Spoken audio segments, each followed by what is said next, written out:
Muy bien, señores, regresamos al programa. Quedó una respuesta pendiente por parte del embajador Alexander Yanes. Yo felicito la sabiduría del pueblo peruano. Efectivamente, el petróleo es un tema central en este asunto. Un tanquero que sale de Venezuela llega a Estados Unidos en 5 días y del Medio Oriente 45 días. Eso es exactamente así. Es decir, el petróleo venezolano, que representa el 25% del petróleo mundial, es un asunto de seguridad nacional para los Estados Unidos. Ellos consideran que ese petróleo es de ellos. Dentro de sus parámetros de disposición de reserva, ellos consideran que eso es así y por eso nosotros defendemos hasta la última consecuencia nuestros recursos naturales. Muy bien, vamos con un par de llamadas del público, por favor. Hola, buenas noches. Sí, buenas noches. Señor, ¿su nombre y dónde nos llama? Francisco, de La Victoria. A ver, don Francisco, esperamos la respuesta para el embajador. En principio, debemos de felicitar al Canal 11 por estar dando una demostración democrática y ojalá que los demás medios de información lo hagan en nuestro país. En segundo lugar, yo quiero señalar que el pueblo de Venezuela debe hacer prevalecer el principio de la libre determinación de los pueblos. El gobierno que está actualmente defendiendo su revolución bolivariana ha salido elegido en una elección, por mínimo que haya ganado, pero ha triunfado. En consecuencia, creo que el gobierno debe hacer prevalecer el principio de la libre determinación de los pueblos. Gracias, don Francisco, muy amable, gracias por su comentario. Vamos con una persona más del público. Buenas noches. Aló, buenas noches. Señora, bienvenida. ¿Su nombre y de dónde nos llama? Señora Zoila de San Borja. Señora Zoila, la estamos escuchando. Saludos al señor embajador, porque se le ve que es una persona seria, amable, correcto. Y por lo mismo me gustaría hacerle una invitación para que se quede a vivir en el Perú, porque según como están las cosas por allá, de repente no llega la Navidad. Bien, señora Zoila, gracias por su comentario. Vamos a darle pase al doctor Héctor Vargas Saya. Señor embajador, este gobierno que se ha instaurado es consecuencia de la debacle corruptora que terminó con el encarcelamiento de un líder de los adecos que se llamó Carlos Andrés Pérez, que encabezó la gran corrupción y la alianza con los imperialismos de todo calibre. Mi pregunta entonces es, ¿qué participación o qué grado de participación tienen estos caballeros que han sido derrocados por el pueblo y por todo el mundo en este movimiento en Venezuela? Bueno, digamos que el núcleo que dirige la Mesa de la Unidad Democrática es este grupo de Leopoldo López, Voluntad Popular, y el grupo de Capriles. Es decir, el Partido de Acción Democrática, al cual pertenecía Carlos Andrés Pérez, y el COPEI, que era el otro partido importante en Venezuela, vamos a decir, el APRA venezolano es Acción Democrática y el PPC peruano es el COPEI. Hoy día han guardado extraño silencio, no han condenado la violencia. No asistieron, bueno, COPEI sí asistió, perdón. COPEI asistió anoche a la actividad que convocó el presidente Nicolás Maduro. Pero el hecho de que no condenen la violencia llama mucho la atención, porque si queremos hablar de diálogo, lo primero que tenemos que hacer es condenar la violencia, venga de donde venga. Eso es fundamental. Una pequeña repregunta. En Venezuela no existe el voto obligatorio, sino voto voluntario. Sí, correcto. Opcional. Sí, voto voluntario. Además, voto electrónico. Voto electrónico. Muy bien. Sí. Si es opcional, ¿cuál es la razón, señor embajador, por la que, si el pueblo estuviera en contra del sistema actual, etcétera, ¿por qué no se abstiene de votar? Con no abstenerse de votar, con abstenerse de votar, solucionaría el problema, su problema particular, ¿no es cierto? De acuerdo. La elección Maduro versus Capriles del 14 de abril del año 2013 tuvo una participación política del 81%, voto voluntario. Y la elección municipal del 8 de diciembre de 2013 tuvo una participación política de casi 60% para una elección municipal récord histórico en el país. Es decir, el venezolano pudiese, como bien dice usted, abstenerse si está en contra del gobierno nacional. Ha participado masivamente una y otra vez, es un ejemplo que hay que destacar. Gracias, embajador. Seguimos con el público que está en línea. Hola, buenas noches. ¿No? Señor, buenas noches. ¿Su nombre? ¿Dónde nos llama?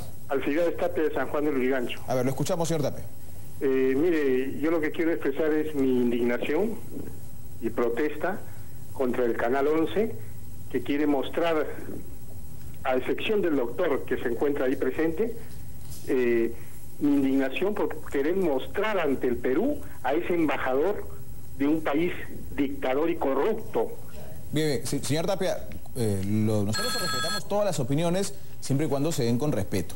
Aquí ya lo hemos dicho en más de una oportunidad. Lo que hacemos es traer a los personajes. ¿Cómo usted no opinó lo mismo cuando el señor embajador ha declarado en otros medios de comunicación? Aquí se respeta la libertad de expresión y se muestran ambas caras de la moneda. Si usted espera que aquí nosotros sigamos la rueda de todos aquellos que informan de un solo lado, yo le sugiero que cambie, porque aquí no se hace ese tipo de periodismo. Aquí se respeta el periodismo libre y se muestran las dos caras de un hecho tan importante como lo que está ocurriendo en Venezuela. No tapamos absolutamente nada y creo que la demostración está en las preguntas de nuestro panel abiertamente. Seguimos con el público en línea. Hola, buenas noches. Sí, buenas noches. Señor, bienvenido. ¿Su nombre y de dónde nos llama? Sí, señor Roosevelt Isla Chamilco, de San Martín. Lo escuchamos, señor. Mira, quería preguntar al embajador que está ahí en su panel. En Venezuela, ¿cuántas universidades nacionales existen y cuánto invierte el Estado en educación?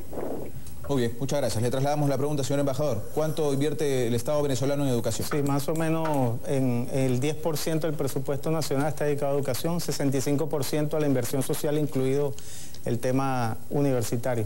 Muy bien, la respuesta dada, señor. Seguimos con el público en línea. Si tenemos una llamada, muy buenas noches.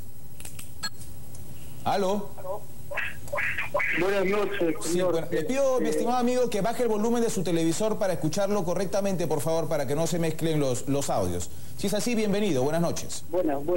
Mi nombre es Pablo, le llamo del Cercado de Lima. Bienvenido, Pablo. ¿Qué tal? Quisiera preguntarle al señor embajador si ellos dicen tener independencia de poderes, ¿cómo es que el señor Diosdado Cabello lleve en su camioneta al señor Leopoldo López? ¿Cómo es, señor, que primero se dan los veredictos a través de sus canales de televisión por medio del señor Maduro y después se concretan en el Poder Judicial de su país?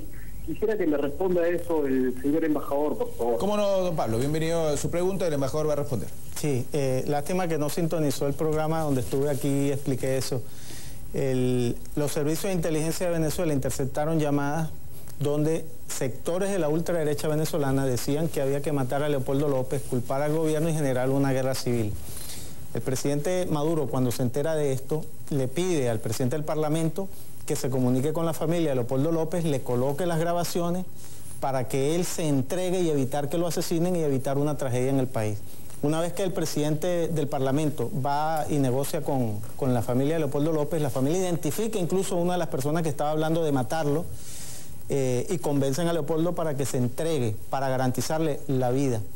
El presidente del Parlamento fue un garante de la vida de Leopoldo López. No actuó como presidente del Parlamento en términos de meterlo preso porque hay un gobierno dictatorial. No, un garante de su vida como un factor fundamental para que se cumpliera de manera efectiva esta entrega de la mejor manera posible. Muy bien, señor. Seguimos con el público. Vamos a pedirle a Yanina también que nos lea algunos de los correos, algunos de los mensajes que están llegando a nuestro correo. Yanina. Efectivamente nos están llegando muchísimos comentarios y también preguntas. Guillermo Venegas nos dice: creo que el pueblo venezolano estará dispuesto a hacer algún tipo de concesión para encontrar la paz con el gobierno de Nicolás Maduro. ¿Estaría dispuesto a ceder el presidente de Venezuela para sentarse a dialogar? Muy bien, Yanina. ¿Alguna respuesta, señor embajador? Bueno, repito, el presidente Maduro no solo ahora, ha hecho un llamado al diálogo desde hace rato ya. Aparentemente los sectores de la oposición, que deberían participar en este diálogo y que tienen influencia sobre algunos grupos que están generando violencia en el país, no han participado, no quieren participar o ponen condiciones incumplibles como que el presidente se vaya. Entonces, de esa manera es imposible dialogar, ¿no? Don Julián. Quisiera preguntarle al señor embajador con todo respeto, esto sí lo hemos visto a través de la televisión internacional, en la que supuestamente el presidente Maduro hace un llamado a la población para que se dirija hacia un establecimiento privado, comercial, privado, y se lleve los productos de la línea blanca que estaba vendiendo este centro comercial porque consideraba que estaban los precios muy elevados. ¿Eso es cierto, señor embajador? Es increíble la capacidad desinformativa de las corporaciones mediáticas. ¿Qué ocurría en Venezuela? Un importador, que es el caso que menciona el compañero, un importador compraba un televisor de China en $500 y lo vendía a $3.000. No había razón económica para una ganancia de a veces del 1.000, 2.000%. ¿Qué fue lo que hizo el presidente Maduro? Bueno, con la ley de precios justos y regulación de la ganancia, que ahora debe ser una ganancia máxima del 30%, se intervinieron estas empresas que estaban robando al pueblo, porque las divisas con las que ellos compraron esa mercancía fueron otorgadas por el gobierno nacional a precio oficial, a 6 bolívares, 30 por dólar, y las estaban vendiendo a 10 veces más. Es decir, no había razón económica para hacer eso, era un robo, era una especulación absurda, y por eso se intervino a estas empresas. Doctor Ibaceta. Señor embajador, acá se habló de ideología, esto me ha hecho recordar UNASUR. Hubo muchas anécdotas de historias sobre financiamiento por parte de Venezuela de candidaturas y de gobiernos. Está la famosa maleta, cerca de $800.000 me parece, Argentina, no sé en qué quedó eso. Se habla en el Perú del financiamiento a la candidatura del señor Ollantumala.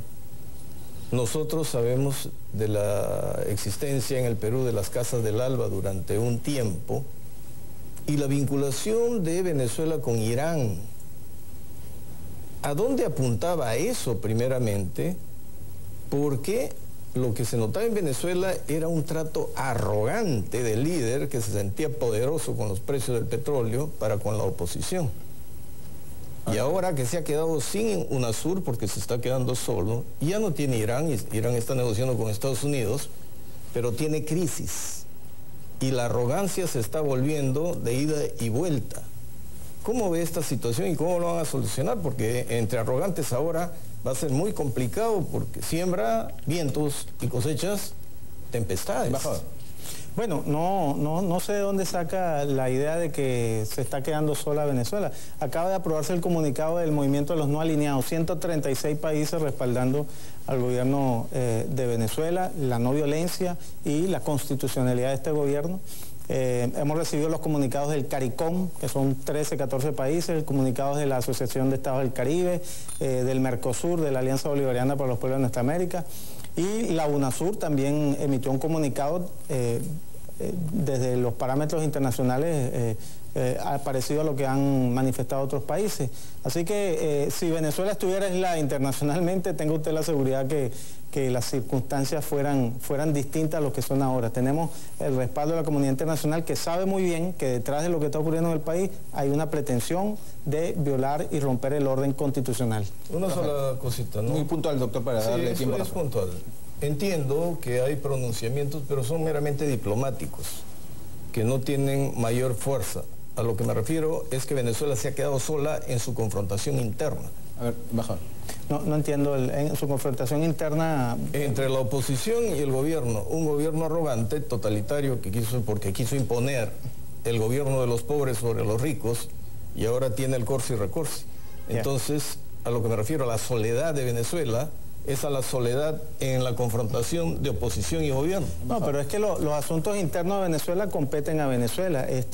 Habría que ver qué opinión usted tenía cuando los gobiernos anteriores privilegiaban a los grupos económicos y a las corporaciones por encima del pueblo. Lo que se ha hecho ahora es que la inversión que ingresa al país por venta de petróleo se redistribuye entre la mayoría de los venezolanos. Anteriormente era un grupo pequeño que son los que están tratando de derrocar al gobierno, los que recibían y se beneficiaban de la industria petrolera. Entonces hay que mirar las cosas también con un poco de cuidado. Yo dije en Venezuela... quedamos en hacer una pregunta, para darle más oportunidad al público. Todavía vamos a tener oportunidad de una siguiente intervención. Responderle, pues. Pero es que el entrevistado es el entrevistado me está diciendo, ¿usted qué dijo antes respecto a una situación? Y yo tendría que responderle. En todo caso le pido puntualidad porque si no el señor Rafael... No, pues ya no quiero preguntar ya. Rafael Romero. Muchas gracias. Lamento una llamada telefónica de un señor donde le damos el derecho para que pregunte, opine, y el señor se dedicó a los adjetivos. Le digo a los amigos, tienen la posibilidad a veces de en otro canal opinar o mandar una carta a un periódico y que ese periódico se los publique. Y estoy seguro que hay una dictadura mediática en esos medios que no suelen publicar cartas ni abrir sus teléfonos. Una pregunta, señor embajador. ¿La oposición tiene aliados en el extranjero? Escuché al señor Diosdado Cabello, presidente de la Asamblea Nacional, hablar de Álvaro Uribe. ¿Qué nos dice usted respecto a la presencia de Uribe, expresidente colombiano, y quizá algún tipo de vinculación con algunos de la oposición en Venezuela? Si la oposición no tuviese aliados extranjeros, no tendría la actitud que tiene. Esa sí es una actitud arrogante de querer derrocar un gobierno que apenas fue electo hace 10 meses por la vía de la violencia.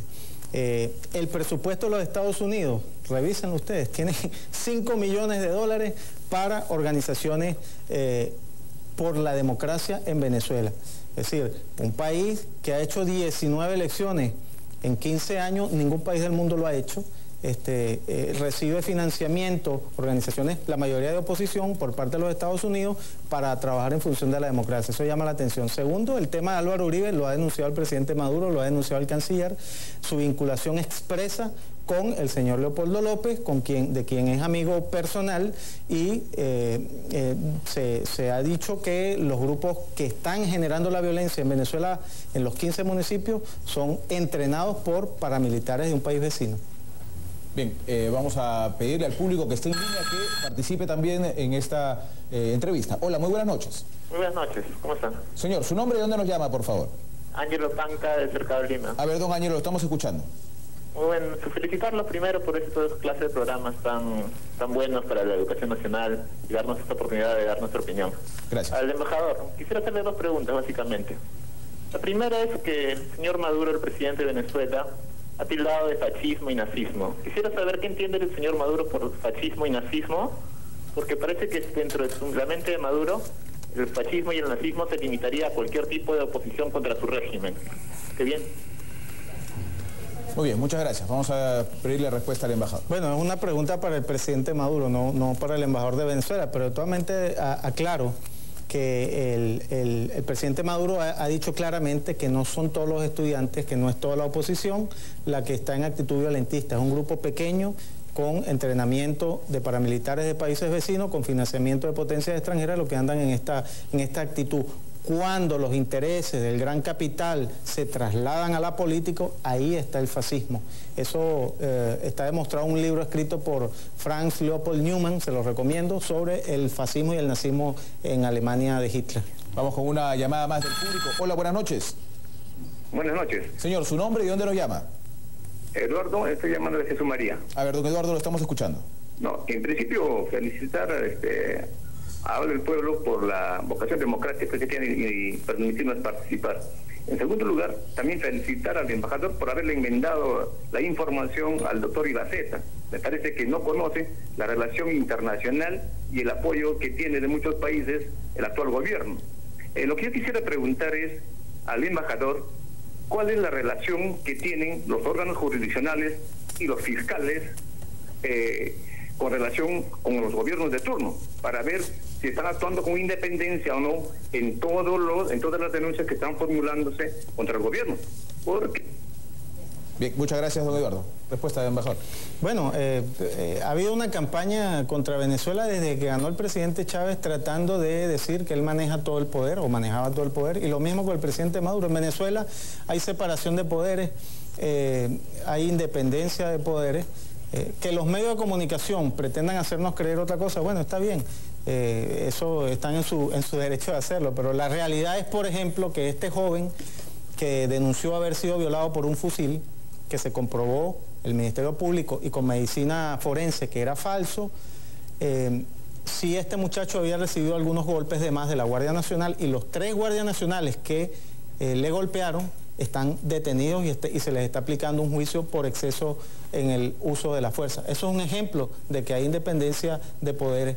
Otro ejemplo, hay unos funcionarios del SEBIN que están indiciados como presuntos portadores de armas de fuego en la manifestación, están detenidos y se les está siguiendo un juicio por un tribunal y el presidente Maduro le ordenó al jefe del SEBIN póngalos a la orden de los tribunales. Es decir, eso es una muestra también de la independencia de poderes. Muchas gracias. Señores del panel, nos quedan 8 minutos. Les pido preguntas puntuales ping-pong para que todos puedan participar. Sí. Adelante. Señor embajador, esto considero importante por la democracia.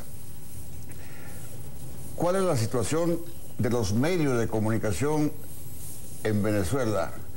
¿Funciona en Venezuela la concentración de medios, o mejor dicho, el monopolio de medios de prensa como está funcionando actualmente en el Perú?